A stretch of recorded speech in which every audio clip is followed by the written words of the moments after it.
Aqui com o nosso programa Saber Viver, né, dentro da programação da Conexão Luz Divina, não é sempre nesse horário às 9h30, nós estudamos juntos, né, meditando na Palavra de Deus. Né? E hoje eu gostaria, ainda que brevemente, de caminhar com vocês num texto do Evangelho de Lucas, capítulo 24. Nós temos aqui o relato de algo que aconteceu logo depois da ressurreição de Jesus. Eu queria incentivar você a ler com cuidado e, na verdade, pela brevidade do tempo, nós vamos destacar alguns pontos deste texto. Né? Se você tem também uma Bíblia aí por perto, abra sua Bíblia no Evangelho de Lucas, capítulo 24.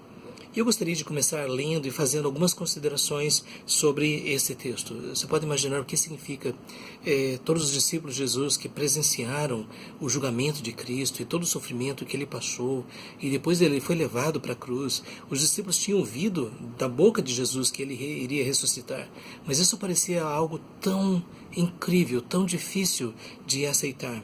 E o fato é que algumas mulheres tinham tido essa experiência de verem Jesus ressurreto, mas os próprios discípulos não conseguiam acreditar que isso realmente tinha acontecido. E nesse período haviam alguns discípulos que estavam caminhando caminhando para uma aldeia chamada Emaús, né, que era ali perto da cidade de Jerusalém. E o texto diz aqui: naquele mesmo dia, 2 desses discípulos estavam de caminho para uma aldeia chamada Emaús, distante de Jerusalém 60 estádios. E iam conversando a respeito de todas as coisas sucedidas. Você pode imaginar o que significa ter presenciado todo aquele drama, isso, a entrada triunfal de Jesus em Jerusalém. E depois disso, a prisão dele, e o julgamento dele, as palavras do rei Herodes, as palavras de Pilatos, as palavras dos líderes religiosos da época, a sentença de condenação e todo aquele espetáculo daquela multidão acompanhando Jesus, enquanto ele, carregando a cruz nas suas costas, estava indo em direção ao lugar de execução chamado Gólgota. E depois disso, Jesus havia morrido. No momento da sua morte aconteceram alguns fenômenos na natureza, o céu escureceu, houve fenômenos, né, tão impressionantes assim, mas depois de tudo, tudo havia passado e o pessoal estava voltando para suas casas. E eles vinham conversando a respeito dessas coisas. Né? Fico até curioso para saber o que eles estavam falando. Aconteceu que enquanto conversavam e discutiam, o próprio Jesus se aproximou e ia com eles.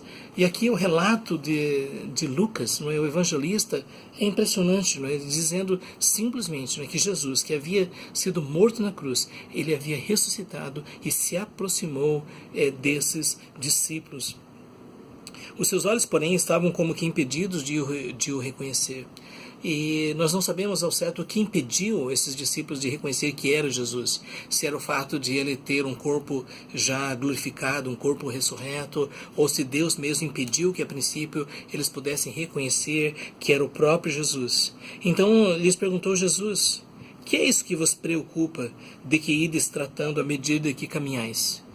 E na verdade Jesus sabia, né? Ele havia ressuscitado, ele sabia do que o pessoal estava comentando, e eles pararam entristecidos. Você pode imaginar a devastação emocional que eles experimentaram quando viram Jesus sendo crucificado, porque todos eles tinham imensas expectativas em relação à pessoa de Jesus.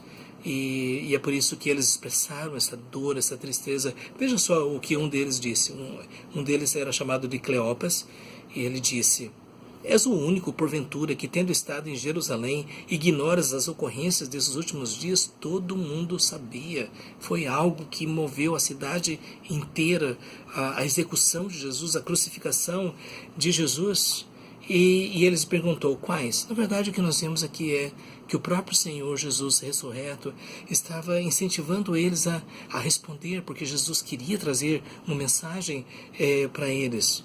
E eles então explicaram: o que aconteceu a Jesus, o Nazareno, que era varão profeta. Eles acreditaram realmente, não é, que Jesus era um profeta vindo de Deus, poderoso em obras e palavras. E de fato Jesus havia operado milagres, havia curado enfermos, havia libertado pessoas oprimidas pelo diabo, havia feito milagres impressionantes, transformação de água em vinho, multiplicação de pães e peixes, acalmada a tempestade, ressurreição de mortos. Então eles tinham visto tudo isso daí, não é? E ele era poderoso em palavras também, tudo que Jesus tinha ensinado. Basta ler os evangelhos para a gente perceber que ninguém tinha ensinado como Jesus ensinou. Às vezes algumas pessoas tentam comparar o ensino de Jesus com outros mestres e outros filósofos, mas nós podemos afirmar realmente que aquilo que Jesus ensinou é singular, que ninguém mais havia ensinado. É lógico que existem algumas partes do ensino de Jesus que eram muito parecidas com aquilo que já tinha sido ensinado no Velho Testamento, já aquilo que tinha ensinado pelos filósofos, mas a mensagem de Jesus era muito mais profunda, porque Jesus ele trouxe a mensagem de que ele era o Messias prometido, que ele estava cumprindo as profecias do Velho Testamento. E então esse discípulo estava dizendo, né, e como os principais sacerdotes e as nossas autoridades o entregaram para ser condenado à morte e o crucificaram. E aí você pode perceber que o estabelecimento religioso da época é que provocou a crucificação de Jesus. E às vezes a gente para pensar, né, o que levou líderes religiosos a levarem Jesus para um julgamento e depois insistirem com a população e com os governantes da época para que Jesus fosse executado. E quando nós lemos relatos dos evangelhos, nós descobrimos que isso tinha tudo a ver com o entendimento desses líderes religiosos, que Jesus era um impostor, que Jesus era um charlatão, alguém que estava enganando as pessoas, que era uma pessoa blasfema, que havia dito coisas terríveis a respeito da lei de Moisés, a respeito da religião judaica. E esses sacerdotes então entenderam que um homem assim era muito perigoso, porque poderia desviar as pessoas do verdadeiro ensino de Deus, e por isso eles usaram de estratégias muito não religiosas, né? Eles subornaram um discípulo de Jesus chamado Judas Iscariotes, eles mentiram, eles enganaram, eles compraram testemunhas, eles pagaram para pessoas dizerem coisas que Jesus não tinha dito, que Jesus não tinha feito, né? E como é que autoridades religiosas usam de todos essas estratégias, esses artifícios para levar uma pessoa à morte, não é? E uma coisa que nós devemos lembrar é isso, é que através da história, muitas vezes, instituições religiosas são aquelas que mais se opõem à verdadeira obra de Deus, aquelas que mais combatem o verdadeiro ensino de Deus. Eu quero dizer, leia a história e você vai perceber isso. É por isso que eu creio que a gente deve tomar muito cuidado de equivaler o ensino de Jesus a expressões históricas do cristianismo, porque muitas organizações, muitas instituições que se intitularam ou que se intitulam cristãs, às vezes fazem coisas que Jesus jamais ensinou, que Jesus jamais justificaria. A gente para pensar, por exemplo, na época das cruzadas, toda aquela mortandade que aconteceu no conflito com os muçulmanos, ou a chamada Inquisição, né, quando pessoas, por discordarem da igreja instituída, foram torturadas e mortas. Não é isso que nós vemos no ensino de Jesus. E os sacerdotes daquela época, que entendiam que estavam defendendo a verdade de Deus, mas eles usaram mentira, eles usaram suborno, eles enganaram as pessoas para poder atingir o seu objetivo. Isso mostra que eles não estavam a serviço de Deus. Tudo isso que tinha acontecido, as pessoas ali haviam presenciado.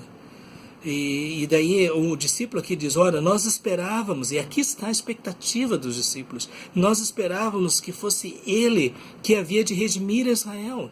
Redimir Israel significaria, ele traria salvação, ele traria restauração, ele traria a libertação de Israel de toda opressão, porque naquela época o Império Romano ocupava toda aquela região, eles tinham a expectativa de que o Messias, ele viria operando sinais e prodígios como Moisés para libertar o povo da escravidão, e na verdade, depois de tudo isso, o discípulo disse, já esse o terceiro dia desde que tais coisas sucederam. Sabe o que é?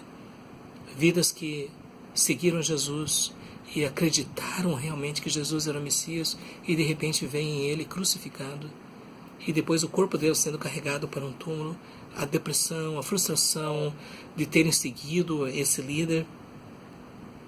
E só que eles reconhecem, né? É verdade também que algumas mulheres das que conosco estavam nos surpreenderam, tendo ido de madrugada ao túmulo, no domingo de manhã, cedinho, e não achando o corpo de Jesus, voltaram dizendo terem tido uma visão de anjos, os quais afirmam que ele vive. De fato, anjos apareceram a essas mulheres e disseram: por que vocês estão buscando entre os mortos ao que vive? Porque Jesus já havia ressuscitado, Jesus havia aparecido a essas mulheres.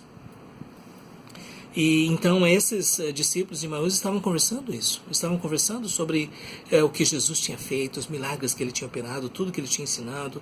Eles estavam conversando a respeito de como Jesus, por causa da organização religiosa daquela época, dos interesses políticos e tudo mais, ele foi levado para a execução com morte de cruz. Eles estavam falando a respeito da esperança que eles tinham, de que Jesus de fato era o Messias prometido. Estavam falando de sua frustração de reconhecer que Jesus estava morto e por isso já não havia uma esperança, mas ao mesmo tempo estavam dizendo: mas nós ouvimos as mulheres entre nós que estavam dizendo, nós ouvimos dos anjos, Jesus ressuscitou. De fato, alguns de nossos foram ao sepulcro e verificaram a exatidão do que disseram as mulheres, mas não viram. Os discípulos foram lá, Pedro e João foram correndo para o túmulo, e eles de fato viram a pedra removida e viram que Jesus não estava mais ali, só estavam aqueles panos, né, que haviam sido usados, né, para cobrir Jesus, mas Jesus não estava mais ali.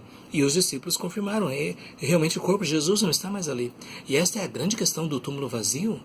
E algumas pessoas dizem: não, é porque levaram o corpo, é porque os cristãos que inventaram essa ideia da ressurreição, é porque os líderes da época tiraram o corpo de Jesus, é porque os romanos levaram o corpo. Tantas teorias a respeito do túmulo vazio. Mas sabe qual é a explicação mais concreta, mais definida? É que de fato Jesus ressuscitou dos mortos. Que ele, pelo poder de Deus, voltou à vida. E ele moveu aquela pedra de toneladas e voltou a se apresentar aos discípulos. Então você pode imaginar o que significa aqueles dois discípulos na estrada de Emaús, conversando com aquela pessoa estranha que eles não conseguiam reconhecer, contando todas essas coisas. E era Jesus. Jesus, que havia ressuscitado, estava do lado deles. E esse estranho disse: ó nécios e tardos de coração para crer tudo que os profetas disseram. A palavra nécio não é uma palavra que a gente usa, mas significa tolo, significa alguém que não tem sabedoria. E quando diz tardos, é essa dificuldade. Por que essa dificuldade em acreditar no que os profetas disseram? E na nossa época também tantas pessoas têm dificuldade de acreditar nos profetas, têm dificuldade de acreditar que aqueles homens de fato foram usados por Deus e que revelaram a vontade de Deus, a promessa de Deus, que Jesus de fato era o Messias prometido. E quantas pessoas hoje são tão lentas, não é, para crer na palavra de Deus.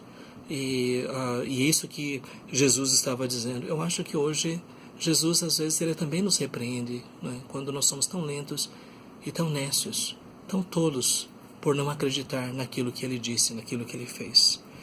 Porventura não convinha que o Cristo padecesse e entrasse na sua glória? Jesus está dizendo isso. Vocês não conhecem as Escrituras? E se você for ler Isaías 53, você vai descobrir que está ali. Leia Isaías 53, porque está escrito, né, que aquele servo sofredor, ele iria padecer, ele seria chamado homem de dores, e ele iria levar os pecados do povo, e depois iria ressuscitar. Estava tudo escrito ali, tudo profetizado, centenas de anos antes de Jesus nascer. E começando por Moisés, discorrendo por todos os profetas, expunha-lhes o que a seu respeito constava em todas as Escrituras. Aqui nós temos algo maravilhoso. Sabe, o tema da Bíblia, do Velho e do Novo Testamento, é Jesus. Jesus prometido, Jesus que veio, cumpriu a sua missão, ressuscitou, Jesus que edificou a sua igreja. O tema da Bíblia é Jesus, do começo ao fim. Um pregador inglês do século XIX disse: não importa onde você esteja na Bíblia, encontre Jesus, porque Ele está ali. Veja o que Jesus ressurreto está dizendo. Ele explicou tudo que estava escrito a respeito dele, em toda a Bíblia, começando pelo Pentateuco, começando pelos primeiros livros da Bíblia. E aqui eu digo, né, esta era a aula que eu queria ter tido. Eu queria ter ouvido dos lábios do próprio Senhor Jesus tudo que estava escrito a respeito dele em todo o Velho Testamento, em todas as Escrituras. Porque, na verdade, nós vemos, né, Deus movendo homens santos preparados por Ele para registrar as profecias, para que nós pudéssemos acreditar que Jesus de fato era o Messias prometido. Quando se aproximaram da aldeia para onde iam, fez ele menção de passar adiante. Chegando perto da aldeia de Emaús, Jesus estava indicando que ele ia seguir em frente. Mas eles o constrangeram, dizendo: fica conosco, porque é tarde, o dia já declina. Sabe, e veja bem, até esse momento eles não tinham reconhecido que era Jesus, mas ao mesmo tempo, com aquele cuidado, de hospedagem e tudo mais, fica, já está tarde, E depois de tudo, eles estavam convidando, sem saber, o próprio Jesus para ficar com ele. E aqui nós temos talvez um grande exemplo a nós, de nós também dizemos: Jesus, fica conosco, que você convide Jesus para a sua vida, para ele ficar com você. Fica conosco, porque é tarde, o dia já declina. E entrou para ficar com eles. E aconteceu que, quando estavam à mesa, tomando ele o pão, abençoou e, tendo partido, lhes deu.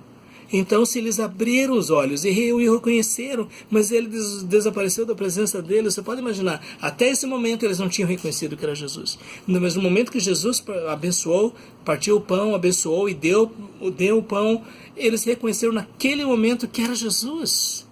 Você consegue imaginar o choque, a emoção? Eu creio que o coração deles começou a pulsar e eles ficaram cheios de alegria e de espanto de terem reconhecido que era o próprio Jesus ressurreto que estava com eles. Naquele momento, os olhos deles se abriram. Sabe, imagina que sensação, que alegria. É Jesus. Quer dizer, nós viemos caminhando todo esse tempo, conversando com ele sobre todas essas coisas, e ele era Jesus que tinha ressuscitado dos mortos. Agora, nesse momento, Jesus desapareceu da presença deles. Isso nos faz pensar que o corpo de Jesus ressurreto, ele tinha capacidades que o nosso corpo humano normal não tem. Nós temos relato de que às vezes Jesus aparecia entre os discípulos e ele não era um fantasma, não era um espírito, era ressurreto, mas era um corpo diferente. Mas o fato é que Jesus desapareceu deles, não é? Naquele momento em que eles reconheceram que era o Senhor ressurreto. E disseram um ao outro: porventura não nos ardia o coração quando ele pelo caminho nos falava, quando nos expunha as Escrituras?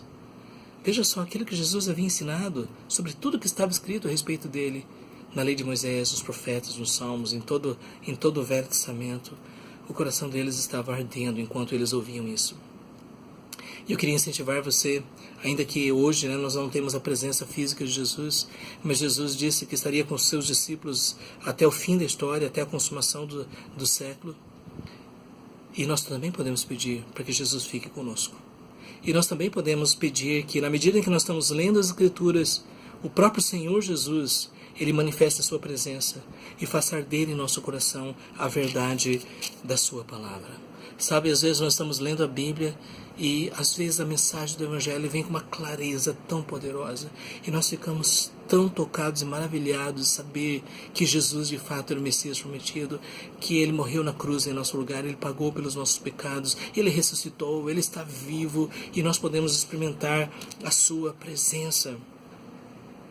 Então, que você também possa pedir ao Senhor, que ao ler as Escrituras, o seu coração possa arder também, enquanto você lê tudo o que está escrito a respeito de Jesus. Se existe algo que nós podemos fazer para experimentarmos a presença de Jesus, é lermos as Escrituras. Se você tem uma Bíblia em casa, eu quero incentivar você a abrir a sua Bíblia, especialmente nos Evangelhos. Talvez até comece pelo Evangelho de João e depois leia os outros, mas leia com cuidado e ouça cada palavra de Jesus e veja cada obra que Jesus realizou. Veja tudo que está escrito a respeito dele e talvez o Espírito Santo também venha aquecer o seu coração e venha dar a você a percepção de que Jesus é realmente o Filho de Deus, que realmente Jesus ressuscitou dos mortos, ele está vivo e ele vem ao nosso encontro para nos salvar, nos transformar.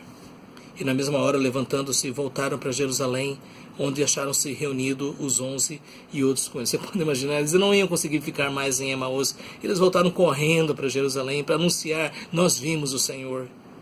Os quais e os quais diziam: o Senhor ressuscitou e já apareceu a Simão. No momento em que eles chegaram lá, nós vimos o Senhor, e os outros disseram: Jesus já apareceu também a Simão, a Pedro, esse é o nome de Pedro também.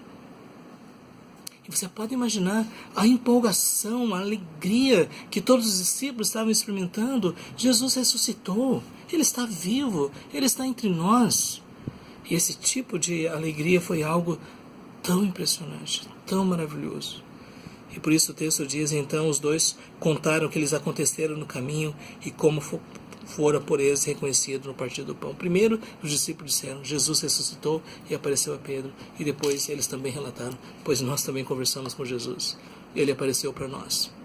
Sabe, o que nós podemos trazer dessa mensagem?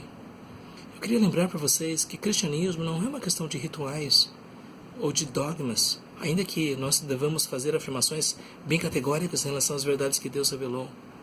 Mas cristianismo, em primeiro lugar, é a presença de Cristo. É a presença de Cristo ressurreto em nossas vidas.